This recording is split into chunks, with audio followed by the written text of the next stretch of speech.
Hello aspirants, welcome to the daily current affairs by civic centre IAS. ఈ వీడియోలో state పిఎస్సీలకు సంబంధించిన ముఖ్యమైన current affairs అంశాల గురించి తెలుసుకోబోతున్నాం. ఇందులో మొదటి ఆర్టికల్ని గనక చూసుకున్నట్లయితే, ప్రధానమంత్రి శ్రీ నరేంద్ర మోడీ హర్యానాలోని పానిపట్లో మహిళా సాధికారికత మరియు ఆర్థిక సమ్మిళితం పట్ల తన నిబద్ధతకు అనుగుణంగా జీవిత బీమా సంస్థ యొక్క బీమా సఖీ యోజనను ప్రారంభించడం జరిగింది. అయితే ఈ బీమా సఖీ యోజన యొక్క ముఖ్య లక్ష్యం గనక చూసుకున్నట్లయితే, బీమా సఖీ యోజన మహిళలకు ఎల్ఐసిలో బీమా ఏజెంట్లుగా పనిచేయడానికి వీలు కల్పిస్తూ ఉంటుంది.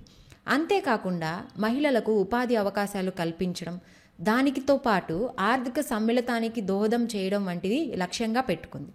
అయితే దీని యొక్క అర్హత విషయానికి వస్తే, 18 ఏళ్ల నుంచి 70 ఏళ్ల మధ్య వయసున్న మహిళలు దీనికి అర్హులుగాను, దీంతో పాటు 10వ తరగతి ఉత్తీర్ణత సాధించి ఉండాలి. దీని శిక్షణ మరియు స్టైఫండ్ విషయానికి వస్తే, మహిళలకు బీమా ఏజెంట్లుగా శిక్షణ ఇస్తూ ఉంటారు. దీంతో పాటు మొదటి ఏడాది 7,000 రూపాయలు, రెండవ ఏడాది 6,000 రూపాయలు, మూడవ ఏడాది 5,000 రూపాయలు ఇవ్వడం జరుగుతుంది. దీంతో పాటు పనితీరు ఆధారిత సంపాదన కూడా వీరు కల్పించుకోవచ్చు. అంటే స్టైఫండ్తో పాటు ఏజెంట్లు తాము విక్రయించే బీమా పాలసీల ఆధారంగా కమిషన్లు పొందవచ్చు. దీని యొక్క లక్ష్యం గనక చూసుకున్నట్లయితే, వచ్చే 3 ఏళ్లలో 2 లక్షల మంది బీమా సఖీలను నియమించుకోవాలని ఇది లక్ష్యంగా పెట్టుకుంది. దీని యొక్క ఫోకస్ ప్రాంతాలను గనక చూసుకున్నట్లయితే, ఇందులో మొదటిది ఆర్థిక అక్షరాస్యతను పెంపొందించడం, బీమా అవగాహన, ఎల్ఐసి సేవల విస్తరణ, కుటుంబాలకు సామాజిక భద్రత కల్పించడం వంటివి మొదలైన ఫోకస్ ఏరియాలను ఇది అనుగుణంగా పనిచేస్తుంది. అయితే పోస్ట్ ట్రైనింగ్ అవకాశాలు గనక చూసుకున్నట్లయితే, విజయవంతంగా పూర్తి చేసిన తరువాత బీమా సఖీలు ఎల్ఐసిలో డెవలప్మెంట్ ఆఫీసర్ వంటి పోస్టులకు అర్హత సాధించవచ్చు. అయితే ఈ బీమా సఖీ యొక్క ఆర్థిక మరియు సామాజిక ప్రభావాన్ని గనక చూసుకున్నట్లయితే, ఇందులో మొదటిది మహిళా సాధికారికత. అంటే ఈ పథకం ఆర్థిక స్వాతంత్ర్యం ద్వారా మహిళా సాధికారికత కోసం ప్రభుత్వం యొక్క విస్తృత దార్శనికతకు అనుగుణంగా ఉంటుంది. రెండవది ఎకనామిక్ ఇన్క్లూజన్. అంటే బీమా సఖీలు ఏడాదికి 1.75 లక్షలు సంపాదించే అవకాశం ఉంది. ఇది వారి ఆర్థిక స్థితిని గణనీయంగా మెరుగుపరచడంలో తోడ్పడుతుంది. అంతేకాకుండా బీమా లేని జనాభాకు సామాజిక భద్రత కల్పించడం ద్వారా అందరికీ బీమా కార్యక్రమానికి ఈ పథకం దోహదం చేస్తుంది. మూడవది ఉద్యోగాల కల్పన. దీనిలో గ్రామీణ ప్రాంతాల్లో ఉద్యోగాలు కల్పించడం, గ్రామీణ ఆర్థిక వ్యవస్థ, బీమా రంగాల్లో మహిళల పాత్రను పెంచడం వంటివి లక్ష్యంగా పెట్టుకుంది. అయితే ఇతర ప్రభుత్వాలతో ఈ పథకానికి ఉన్న అనుసంధానం గనక చూసినట్లయితే, ఇందులో మొదటిది బేటీ బచావో బేటీ పడావో. ప్రధానమంత్రి పానిపట్ నుంచి ప్రారంభించిన ఈ పథకం హర్యానాతో సహా భారతదేశం అంతటా లింగ నిష్పత్తి మరియు బాలిక శిశు సంక్షేమంలో మెరుగుదలకు దారితీయడం జరిగింది. రెండవది జన్ధన్ యోజన. దీనిలో 30 కోట్ల మంది మహిళలకు బ్యాంకు ఖాతాలు ఉండేలా చూడటం, కిసాన్ కళ్యాణ్ నిధి, ముద్రా యోజన వంటి సంక్షేమ పథకాల ప్రయోజనాలను పొందడానికి ఇది వారికి సహాయపడుతుంది. దీని తర్వాత ప్రధానమంత్రి జీవన్ జ్యోతి బీమా, ప్రధానమంత్రి సురక్షా బీమా యోజన. ఈ పథకాలు పేద కుటుంబాలకు తక్కువ ఖర్చుతో జీవిత బీమాను అందిస్తూ ఉంటాయి. దీని తర్వాత స్వయం సహాయక బృందాలు. భారతదేశం అంతటా సుమారు 10 కోట్ల మంది మహిళలు స్వయం సహాయక సంఘాలతో సంబంధం కలిగి ఉన్నారు. దీంతో పాటు ఆర్థిక మద్దతును పొందుతూ ఉన్నారు. భారతదేశ అభివృద్ధిలో వీళ్ళు కీలక పాత్ర పోషిస్తూ ఉన్నారు. అదేవిధంగా మహిళలు గ్రామీణాభివృద్ధికి విస్తృత కార్యక్రమాలు గనక చూసుకున్నట్లయితే, ఇందులో మొదటిది లఖ్పతి దీదీ ప్రోగ్రాం. దీనిలో 1,15,00,000 మంది మహిళలను లఖ్పతి దీదీలుగా సృష్టించి ఏడాదికి ₹1,00,000 పైగా సంపాదించడం జరుగుతుంది. రెండవది నమో డ్రోన్ దీదీ యోజన. దీనిలో భాగంగా వ్యవసాయంలో డ్రోన్ల అనుసంధానం, ఉత్పాదకతను పెంచడం, మహిళల సాధికారికతపై దృష్టి సారించే వినూత కార్యక్రమం ప్రారంభించడం జరిగింది. మూడవది కృషి సఖీలు, పశు సఖీలు. ఈ కార్యక్రమంలో భాగంగా మహిళలకు ఆధునిక వ్యవసాయ పద్ధతులు, పశుపోషణలో శిక్షణ ఇస్తూ సుస్థిర వ్యవసాయ పద్ధతులకు దోహదపడుతూ ఉంది. నాలుగవది మరుగుదొడ్లు, గ్యాస్ కనెక్షన్లు, గృహ నిర్మాణం. గత 10 ఏళ్లలో గ్రామీణ ప్రాంతాల్లోని మహిళలకు 12 కోట్లకు పైగా మరుగుదొడ్లు, ఉచిత గ్యాస్ కనెక్షన్లు, గృహ వసతిని ప్రభుత్వం కల్పించడం జరిగింది. ఇకపోతే రెండవ ఆర్టికల్ విషయానికి వస్తే, ప్రస్తుత శక్తికాంత్ దాస్ 6 ఏళ్ల పదవీకాలం ముగియడానికి ఒకరోజు ముందు రెవెన్యూ కార్యదర్శి సంజయ్ మల్హోత్రాను రిజర్వ్ బ్యాంక్ ఆఫ్ ఇండియా 26వ గవర్నర్గా నియమిస్తున్నట్లు కేంద్రం సోమవారం ప్రకటించడం జరిగింది. అయితే Reserve Bank of India governor భారత సెంట్రల్ యొక్క ముఖ్య కార్యనిర్వహణాధికారి మరియు దాని సెంట్రల్ బోర్డ్ ఆఫ్ డైరెక్టర్స్ యొక్క ఎక్సలెన్స్ అఫీషియో చైర్మన్గా వ్యవహరిస్తూ ఉంటారు. ఇప్పుడు ఆర్బీఐ గవర్నర్ను ఎలా నియమిస్తారు అనేది తెలుసుకుందాం. ఆర్బీఐ గవర్నర్ నియామకం ఆర్బీఐ చట్టం 1934 ద్వారా నిర్వహించబడుతుంది. ఇది రిజర్వ్ బ్యాంక్ ఆఫ్ ఇండియా గవర్నర్ను నియమించడానికి కేంద్ర ప్రభుత్వానికి అధికారం ఇస్తుంది. అయితే దీని యొక్క ఎంపిక విధానం విషయం చూస్తే, ఎంపిక ప్రక్రియలో financial sector regulatory appointment search committee కీలక పాత్ర పోషిస్తుంది. ఈ కమిటీలో భాగంగా క్యాబినెట్ కార్యదర్శి, ప్రస్తుత RBI governor, financial services secretary మరియు 2 స్వతంత్ర నిపుణులు ఆర్బీఐ గవర్నర్ పదవికి అర్హులైన అభ్యర్థుల జాబితాను కమిటీ సిద్ధం చేయడం జరుగుతూ ఉంటుంది. అయితే ఈ సిఫార్సు ఆమోదం విషయానికి వస్తే, షార్ట్ లిస్ట్ చేసిన అభ్యర్థులను ఇంటర్వ్యూ చేసి తుది జాబితాను ప్రధాని నేతృత్వంలోని క్యాబినెట్ కమిటీ ఆన్ అపాయింట్మెంట్స్కు పంపించడం జరుగుతుంది. ఆర్బీఐ గవర్నర్ను నియామకాన్ని సీసీఏ ధృవీకరించడం జరుగుతుంది. అయితే ఆర్బీఐ గవర్నర్ యొక్క పదవీకాలం మరియు పునర్నియామక విషయానికి వస్తే, ఆర్బీఐ గవర్నర్ పదవీకాలం సాధారణంగా నియామక సమయంలో నిర్ణయించబడుతూ ఉంటుంది. కానీ 5 సంవత్సరాలకు అనేది ఈ పదవీకాలం మించకూడదు. ప్రస్తుతం నిర్ణయించిన విధంగా పునర్నియామకం లేదా పొడిగింపునకు గవర్నర్ అర్హులుగా ఉంటారు. అయితే ఆర్బీఐ గవర్నర్ యొక్క పాత్ర, విధులను గనక చూసుకున్నట్లయితే, భారత రిజర్వుల సంరక్షకుడిగా దేశ ద్రవ్య విధాన అమలు పర్యవేక్షణను పర్యవేక్షించే మానిటరీ పాలసీ కమిటీకి నేతృత్వం వహించడం, భారతదేశంలో జారీ చేయబడిన అన్ని కరెన్సీ ఆర్బీఐ గవర్నర్ ద్వారా ఇవ్వబడ్డ అండర్టేకింగ్తో జారీ చేయబడుతుంది. కరెన్సీని చట్టబద్ధమైన టెండర్గా ధృవీకరించడం జరుగుతుంది. గ్రామీణ, వ్యవసాయ మరియు ఎంఎస్ఎంఈ రంగాలకు రుణ ప్రవాహాన్ని పర్యవేక్షించడం, వాటిని సులభంతరం చేయడం, ప్రాధాన్య రంగ రుణాలపై విధానాలను రూపొందించడం, విదేశీ మారకపు రేటు నియంత్రణను నిర్ధారించే ఫారిన్ ఎక్స్చేంజ్ మేనేజ్మెంట్ యాక్ట్ 1999 కింద కార్యకలాపాలను నియంత్రించి నడిపించడం చేస్తూ, దేశంలోని అన్ని షెడ్యూల్ బ్యాంకులకు ఆర్బీఐ గవర్నర్ కార్యాలయం నియంత్రిస్తూ ఉంటుంది. ఇకపోతే 3వ ఆర్టికల్ విషయానికి వస్తే, రాజ్యసభ చైర్మన్ జగదీప్ ధన్కర్ను పదవి నుంచి తొలగించాలని నోటీసు ఇవ్వాలని బీజేపీలోని విపక్షాలు నిర్ణయించడం జరిగింది. అయితే ఇప్పుడు భారత ఉపరాష్ట్రపతి గురించి తెలుసుకుందాం. భారత ఉపరాష్ట్రపతి తరువాత దేశంలో 2వ అత్యున్నత రాజ్యాంగ పదవి ఉపరాష్ట్రపతి.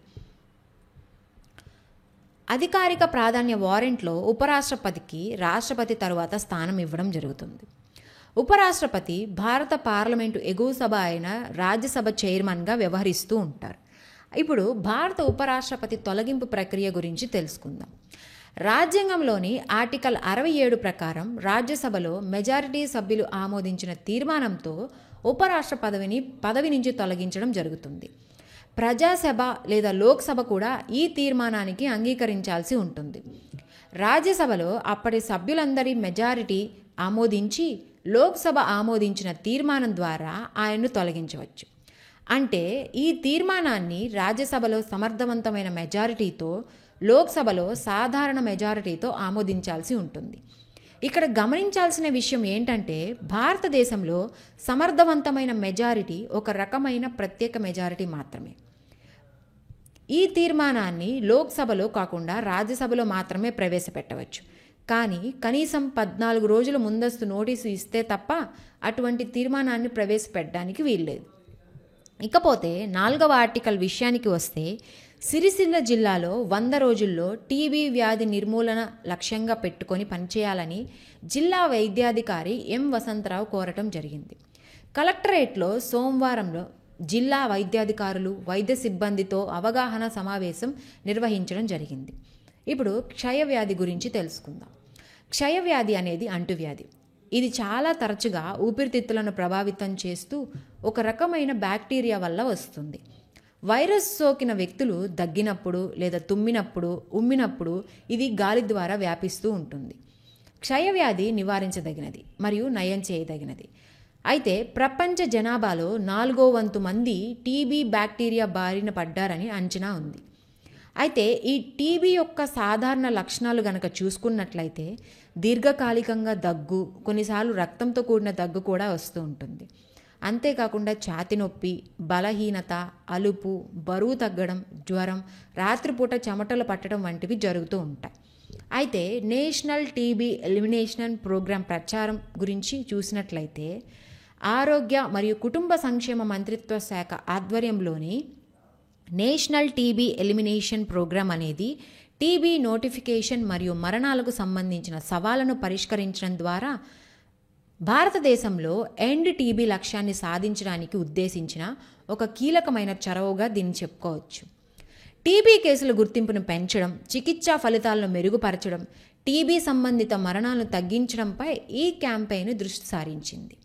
అయితే ఈ ప్రచారంలో భాగంగా ఉన్నటువంటి ముఖ్యాంశాలు గనక చూసుకున్నట్లయితే భౌగోళిక సవాళ్ల ఆధారంగా స్ట్రాటజీడ్ విధానం, టీబీ తీవ్రత అధికంగా ఉన్న 33 రాష్ట్రాలు, కేంద్ర పాలిత ప్రాంతాల్లోని 347 జిల్లాలను లక్ష్యంగా చేసుకుని ఈ క్యాంపెయిన్ నిర్వహించడం జరిగింది. అయితే సూచికల ఆధారంగా జిల్లాలను ఎంపిక చేయడం జరుగుతూ ఉంటుంది. దీంతో పాటు మరణాల రేటు, ఊహాజనిత టీబీ పరీక్ష రేటు, ఇన్సిడెంట్ రేటు, ఈ వ్యూహం వివిధ ప్రాంతాలు ఎదుర్కొంటున్న విభిన్న సవాళ్లను పరిష్కరించడానికి ప్రాంతాల నిర్దిష్ట జోక్యాలను నిర్ధారిస్తూ ఉంటుంది. అయితే ప్రజలు పొందే లక్షణాలను బట్టి శరీరంలో టీబీ ఎక్కడ చురుకుగా మారుతుందనే దానిపై ఆధారపడి ఉంటుంది. అయితే టీబీ సాధారణంగా ఊపిరితిత్తులను ప్రభావితం చేస్తుంది. అంతేకాకుండా ఇది మూత్రపిండాలు, మెదడు, వెన్నెముక మరియు చర్మాన్ని కూడా ప్రభావితం చేస్తూ ఉంటుంది.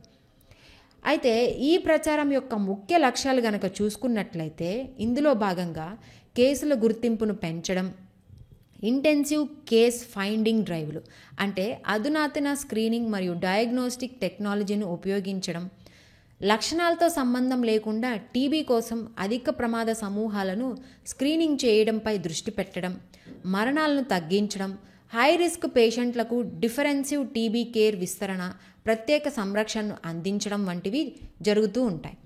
అయితే ఈ నిక్షయ్ పోషణ్ యోజన విషయానికి వస్తే రికవరీ మరియు నివారణకు సహాయపడడానికి టీబీ రోగులకు పోషకాహార మద్దతుకు నెలకు 500 నుంచి 1000 రూపాయలకు పెంచడం జరిగింది. దీని యొక్క సృజనాత్మక విధానాలు గనక చూసుకున్నట్లయితే ఇందులో మొదటిది మొబైల్ డయాగ్నోస్టిక్స్. ఇందులో భాగంగా మారుమూల గ్రామీణ ప్రాంతాలకు దగ్గరగా రోగ నిర్ధారణను అందించడానికి artificial intelligence enabled portable X-ray యూనిట్లు మరియు మాలిక్యులర్ డయాగ్నోస్టిక్స్ పరీక్షలను ఉపయోగించడం జరుగుతుంది. రెండవది సమగ్ర స్క్రీనింగ్. ఇటీవల పరిశోధనలో హైలైట్ చేయబడినట్లుగా రోగ లక్షణ రోగులకు మించి అధిక ప్రమాద సమూహాల స్క్రీనింగ్ చేయడం జరుగుతుంది. ఉదాహరణకి లాన్సెట్ పరిశోధనలు, ఉపజాతీయ టీబీ ప్రాబల్య సర్వేలు. మూడవది మద్దతు విస్తరణ. ఇందులో భాగంగా ఎన్పివై ద్వారా టీబీ రోగులందరికీ నెలవారీ పోషక మద్దతును పెంచడం, చికిత్సకు కట్టుబడి ఉండటం మరియు నివారణ రెండింటికి ప్రయోజనం చేకూరుస్తూ ఉంటుంది. అయితే దీని యొక్క కీలక విధాన చర్యలు గనక చూసుకున్నట్లయితే ఇందులో మొదటిది PMTBMBA, ప్రధానమంత్రి టీబీ ముక్త్ భారత్ మిషన్.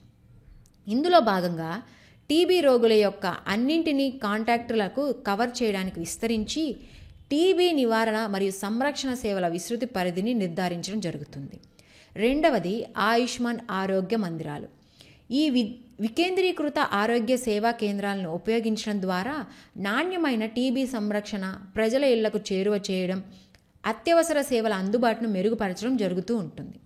ఇకపోతే 5వ ఆర్టికల్ విషయానికి వస్తే కరీంనగర్ అర్బన్ ప్రాజెక్ట్ కిసాన్ నగర్ సెక్టార్లోని అశోక్ నగర్ 2లో అంగన్వాడీ కేంద్రంలో సోమవారం 28వ డివిజన్ కార్పొరేటర్ నాంపల్లి శ్రీనివాస్ ఆధ్వర్యంలో బాల వివాహ్ ముక్త్ భారత్ను నిర్వహించడం జరిగింది. భారతదేశంలో బాల్య వివాహాలు పురోగతి మరియు చొరవలు గనక చూసుకున్నట్లయితే బాల్య వివాహాల నిరోధక చట్టం 2006 అమలు తరువాత 2019-21 మధ్య భారతదేశంలో బాల్య వివాహాల రేటు 47.4% నుంచి 23.3%కి తగ్గడం జరిగింది. గత ఏడాదిలోనే 2 లక్షల బాల్య వివాహాలను నిరోధించడం జరిగింది. అయితే దీని వెనుక ఉన్న ఈ ప్రపంచ నేపథ్యం గనక చూసుకున్నట్లయితే ఐక్యరాజ్య సమితి నివేదికల ప్రకారం ప్రపంచవ్యాప్తంగా ముఖ్యంగా దక్షిణాసియాలో బాల్య వివాహాల రేటు తగ్గడానికి భారతదేశం గణనీయంగా దోహదం చేసింది. బాల వివాహ్ ముక్త్ అభియాన్ గురించి తెలుసుకుందాం. దీని యొక్క లక్ష్యం కనుక చూసుకున్నట్లయితే 2029 నాటికి బాల్య వివాహాల రేటును 5% కంటే తక్కువకు తగ్గించాలని లక్ష్యంగా ఇది పెట్టుకుంది.